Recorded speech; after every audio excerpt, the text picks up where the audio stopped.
Hello everyone, আসসালামু আলাইকুম। সবাই কেমন আছেন? চলে এলাম ঈদুল আজহার বিশেষ নাটকের আপডেট নিয়ে। নাটকটির নাম ধোঁকা। নাটকটি পরিচালনা করেছেন হাসিব হোসেন রাখি। নাটকটিতে অভিনয় করেছেন জনপ্রিয় অভিনেত্রী তানিয়া বৃষ্টি এবং জনপ্রিয় অভিনেতা নিলয় আলমগীর।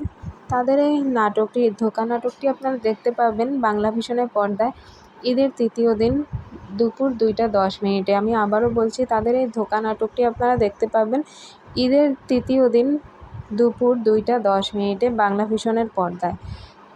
এছাড়া এই জুটি আরও দুটি নাটক করেছেন, তার মধ্যে একটির নাম আপন পর, আরেকটি ওয়েডিং ট্রাভেল।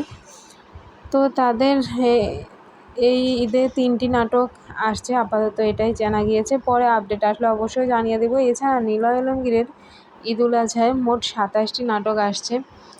তার জন্য শুভকামনা থাকলো যে এক ঈদে এতগুলো নাটক উপহার দেওয়ার জন্য। আশা করছি সামনে আরও বেশি করে কাজ করবে। এছাড়া তাদের এই জুটিটা অনেক সুন্দর মানায়। নিলয় আলমগীর এবং হিমির সাথে নাটকও অনেক ভালো লাগে। এছাড়া তানিয়া বৃষ্টি, সামিরা খান মাহি, এদের সাথেও নাটক অনেক ভালো মানায়। তো নিলয় আলমগীরের ফ্যান যারা আছেন তাদের জন্য সুখবর যে তিনি 27টি নাটক আপনাদের উপহার দিচ্ছেন। সামনে আরও ভালো ভালো কাজ করুক, এই কামনা থাকবে। এই ছিল ধোঁকা নাটকের আপডেট। নেক্সট আপডেট পেতে চ্যানেলটিতে সাবস্ক্রাইব করে পাশে থাকবেন। আল্লাহ হাফেজ।